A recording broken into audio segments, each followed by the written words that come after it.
guest today is Lance McCarthy. Lance, how you doing? Doing very well, thank you. Pleasure to be here. What do you do for a living? During the day, I am a senior support specialist at Telerik. What I do is I handle XAML problems all day. So whether it be WPF, Silverlight, Windows Phone, Windows 8, I love XAML. I do it 9 to 5. Okay, but you have a secret identity at night. Yes, I do. So at night, I put on my cape. Nights and weekends, I am a Nokia ambassador. What does that mean, you might ask? Basically, my purpose in life as an ambassador is to make sure that developers get their apps in the store, and that when their apps are in the store, make those apps successful. Okay. And you were wearing your cape this week here in Chicago, even though you're from Boston. Yes. At a big Nokia Develop event, which was very cool, very successful. We had 100 and some people here building apps and learning about phone development. Today was a lot of fun. We had full house. We were 2 seats shy of full capacity that we could legally allow in the building. We had 2 sessions, which one was for the advanced devs who have experience with apps in the Windows Phone store, and the others were brand new. Didn't know a lick of C# or XAML or wanted to learn about App Studio. All right, and you took the beginner's track, yes, which I think is really more relevant to a lot of people. There's a lot more people that have zero experience with Windows Phone development than that have a lot of experience. In fact, you talked about a tool that's ideal for beginners, I think. Tell us about that one. So App Studio, which is the second part of my session today, and you're right about it being the majority of the crowd. It's good to see there's a thirst out there for people. They're starting to learn about Windows Phone. They see it in the media. They see their friends that have these new devices. Nokia devices are amazing. And they see the capabilities, and they want to know, hey, I want to build an app for that too. There's 2 categories these people fall into. One, some have developer experience, some don't. The ones that don't have developer experience in their lives, we kind of gear towards App Studio to get them thirsty. They already have a little bit of intrigue. They want to know how to do it. So what I've done today is I split the day up.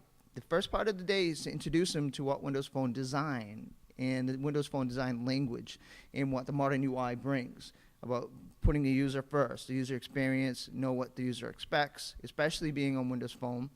One mistake people make is they try to put their Android app on Windows Phone in the same exact format, and it just fails, and that's the reason why.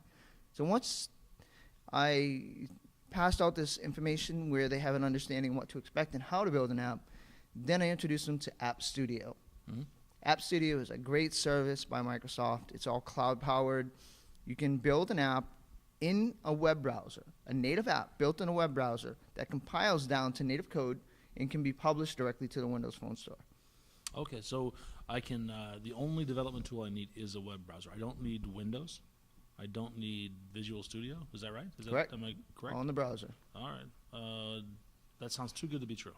That's part of my job is help people build apps, and that's a big barrier to entry. Is not everybody is upgraded to Windows 8. Yep.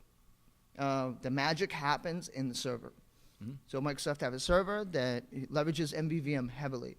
Good. So one of the best features of App Studio, in which this is where developers who have experience can use App Studio, so you can quickly build an app, download the source code, open it in Visual Studio, edit to your heart's consent, and then publish it. It cuts down this time very quickly. Okay. Yep. So tell me about the experience, the design experience for when I go to, first of all, where do I go? Where in the browser do I go? So first place you want to start is apps.windowsstore.com. Okay.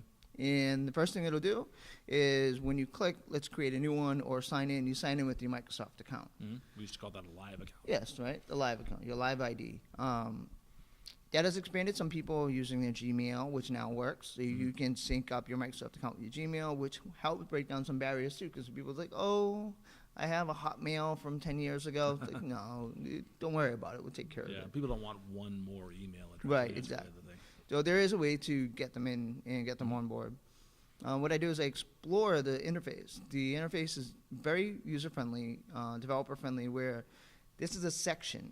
For us developers, it's a pivot item, right? And there's panorama items, but there are sections that are data templates for other parts of the app. So it's strongly using the view model of MVVM. There's a separate project that gets built out as the data project, which will supply the views with the data that the user chooses. From your point of view, in the browser, all you're selecting is this is what I want it to bring in for YouTube videos. This is what I wanted to bring in for Flickr videos. It's just a search term. So you're just bringing in kind of streams of data from different sources Yes. and aggregating them. Yep. Hmm. All you have to know as the user of App Studio is the URL for the RSS feed. Or Okay. you want to know, you have two options when doing a YouTube section, for example. You can choose either to pick a particular user's channel and you use the YouTube username, or you can just do a general search. You just type in cool car videos, and it will do all the work for you. The data project, it goes out, there's a schema that it builds for you. Mm-hmm. It compiles it down into a native library that is then referenced in the Windows Phone project. So it delivers all that data to the UI via that separate project. When you say schema, do you mean like a database schema? Yep, Or very similar. So what is it in memory? Is it XML? Is it So there's the class, let's say, for example, the YouTube schema is a image URL, okay? a video URL, a summary with the string, and the third one is the title URL. So the schema, the class itself is actually just 4 properties. Oh, okay. So you're talking about the model object, basically. Yes. Model class. Yes. Oh, okay. Very cool. All right. So if let's take the 2 paths. The easy path, the beginner's path, is they've aggregated all this stuff together, and there are templates to get them started, right? Correct. And then once they get it looking the way they want, are there ways to refine the look and feel without downloading it to Visual Studio? There's about 8 templates that they Okay. can choose from. So a limited number of templates. Yes. And then they want to push it to the store. How does that happen? So let's say you've done all your work. Mhm. You've aggregated your data. You got the layout looking like you want. The third step would be some design. You can choose colors for the app bar, colors for the background image. Let's say we've gotten past that.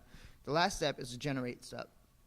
And once they click the generate button, once you click that, that's when the server will start creating the source code for you. Hmm. After the generation is done, it says complete. You have 3 options. One is to download the publish package, which will be the ZAP file, Okay. and you can publish that directly to the store. Second is if you chose Windows 8, it'll also give you a Windows 8 project. Okay. And the third is download the source code for the Windows Phone project. All right. So let me get this clear. So the ZAP file that I submit to the store, do I first need to download to my computer, or can I go straight from the server to the Windows? That would be store? a nice trick, but you do need to download Okay, the ZAP download file. that. All right. Yeah. So that makes sense to me. And then you talked about the Windows 8 project. Is that the source code for the Windows 8 project, or is that another? I've forgotten the word. The another ZAP file. What's the equivalent of a ZAP file on AppX. Windows 8? The AppX file. Same Thanks. thing.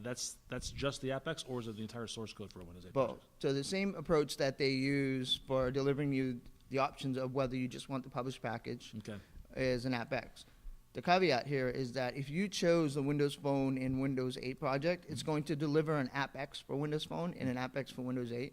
The store is not ready to upload AppX for Windows Phone yet. Oh, So for now, if you want a Windows Phone 8 project, just choose the Windows Phone 8. I see. So do them separately, I guess. Yes. Is the lesson for that. And then bring it down and bring out the source code and then modify it to your heart's content if you've got some extra C# skills or XAML skills or things that you want. That's more. I assume these are kind of rather limited in what you can do in App Builder. Yeah, so if you want some more customization on how you want your your item templates of the list boxes, for example, you can tweak them. The most common reason people download the source code, though, is to add ad units to the App Studio app, which you can do. To advertising. Yes. Okay. Is there any limitation as to how you can monetize an app like this? No, once you download it, you can change it to your heart's content. So you could charge for the app if you wanted to. You could put in-app Absolutely. purchases into it. All right. And how long, realistically, if I'm a beginner, it doesn't sound like I write any code for this, but if I don't have any development experience and I'm just using App Studio in the browser, how long would it take me to get an app in the store? Let's say you took your time and you put a lot of thought into your user's experience. Mhm. A couple hours. A couple hours. Yeah, a Wow, couple hours. that's actually amazing. Yeah. Uh, You can do it in 15 minutes. mhm. Flat. You can actually have it downloaded, and uploaded to Dev Center, ready for store. 15 minutes. How many apps do you have in the store right now? Currently 15, I think. 15 just Yeah. from App Studio, or No, from App Studio I only have one, and that's the demo one that I do for. I saw you do that yeah. one. I assumed you were Yeah. doing that at the demos of all the Yeah. the developed days. Yeah. So the last one was New York City, where I have a Glee app, which you saw. Okay. I try to use a demo Pub Center account, so that there are some audiences where I do show them my personal numbers and my personal apps, but some places it's not as appropriate as today. So today would be just say, this is bare bones, this is what you will expect.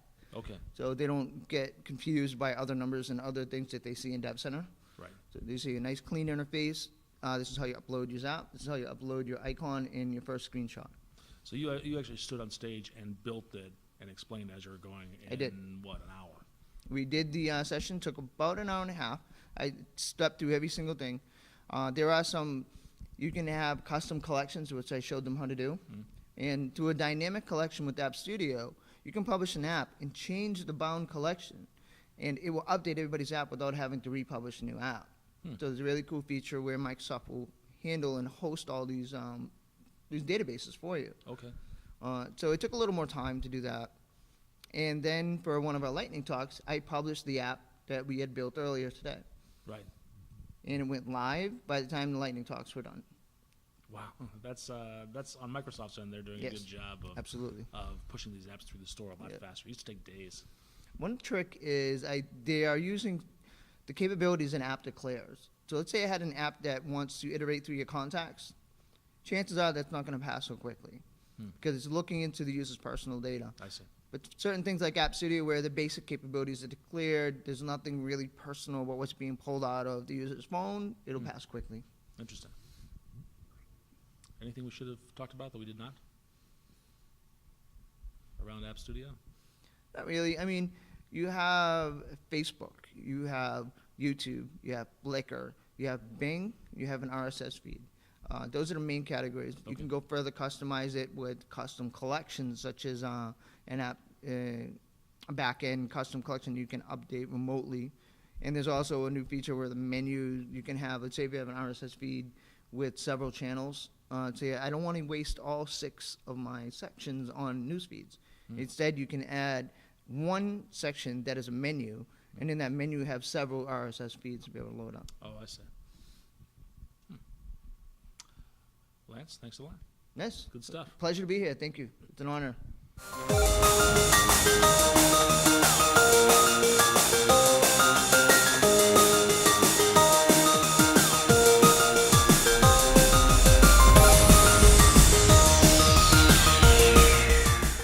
Technology and friends. Yeah.